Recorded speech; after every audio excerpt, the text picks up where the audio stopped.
இப்போ இவங்கெல்லாம் ஒன்றா இருந்து பிரச்சாரத்துக்கு போவாங்க, ஒன்றா இருந்து போகிறாங்க. அதுதான் நீங்கள் பாருங்கள், இப்போ அவர் செல்வகுமார் வெற்றி பெறணுன்றதுக்காக நான் திரும்ப போயிட்டு பிரச்சாரம் பண்ண போகிறாரு. எனக்கு நான் தெரியும் பண்ணுவாதான் நினைக்கிறேன், பண்ண தேவை இல்லையா? விசிகாவில் போய் உழைக்க போகிறாங்க. விசிகாவை சார்ந்த விடுதலை சிறுத்தைகள் எல்லாம் இந்த முத்திரையர் சங்கத்துடைய தலைவராக இருக்கக்கூடிய செல்வகுமாருக்கு ஆதரவாக களத்தில் இறங்கி உதய சூரியனுக்கு ஓட்டு போடுங்கள், வேங்க வயலில் எங்களுக்கு எதிராகவும் உங்களுக்கு ஆதரவாகவும் நின்றவர் அப்படின்ற பிரச்சாரத்தை வந்து முன்வைக்க போறாங்க. அதை நம்ம சொல்லும் பொழுதே எனக்கு நம்ம அருவருப்பா இருக்குது. சரி திரும்ப போவார், ஓகே. அவங்க வந்து இங்க ஓட்டு கேட்பாங்களா? ஆஹா, எனக்கு இன்னொன்று உங்களுக்கு தெரியாதா? இப்போ ஏற்கனவே வந்து செவத்தில் அழிச்சிட்டாங்களா பேர்.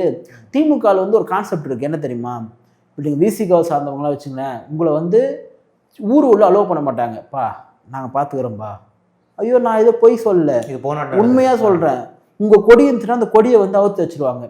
இந்த வாட்டி நடக்கும் தான் நினைக்கிறேன். எங்கேயோலாம் போக தேவையில்ல, அரக்கோணம் எடுத்துக்கலாம், நம்ம ஊர் தானே. அரக்கோணத்தில் கௌதம் சார் நமக்கு ஓட்டு கேட்கும் பொழுது ஊர் தெருக்குள்ளே அவர் வந்து வேணான்னு சொல்லிட்டாங்க, வராதிங்க, உங்களுக்கு என்ன இப்போ ஓட்டு தரப்போ நாங்களே போய் கேட்டு வந்துடுறோம், இந்த விசிகா கொடி இந்த பானைச்சல்லாம் எடுத்து நாங்கள் வராதிங்க அப்படின்ட்டாங்க. ஏன் சொன்னாங்க? ஆனால் அந்த மக்கள்லாம் உங்களை உள்ளே போனால் உங்களை எதனா பண்ணுற போகிறாங்களா? உன்னை கூட்டு போகிறவங்களுடைய புத்தியே சாதிய புத்தியாக தான் இருக்குது. தூரமாக என்ன எடுத்தால் கூட நமக்கு தெரியாத கதை கட்டுறாங்கல்ல. அரங்கோணத்தில் நடந்தது சொல்கிறேன் நான், கௌதம் சார் எனக்கு நடந்தது நான் சொல்கிறேன் நான். விசிகாவில் வந்து நின்று தோத்துட்டார், அவர் வெற்றி பெற முடியல, அவர் நடந்ததுன்னு சொல்கிறேன் நான். அப்போ வந்து உங்களுக்கு இந்த டவுட் வேணாம். நீங்கள் வந்து இப்போ செல்வகுமாருக்காக இவர் போவாரா இல்லை அவர் இவருக்காக வருவாரான்னு, அவர் வேணால் இவருக்காக வரலாம், விசிகாக்காக வரலாம், மற்றபடி இவங்க அவ்வளோவா போக மாட்டாங்க.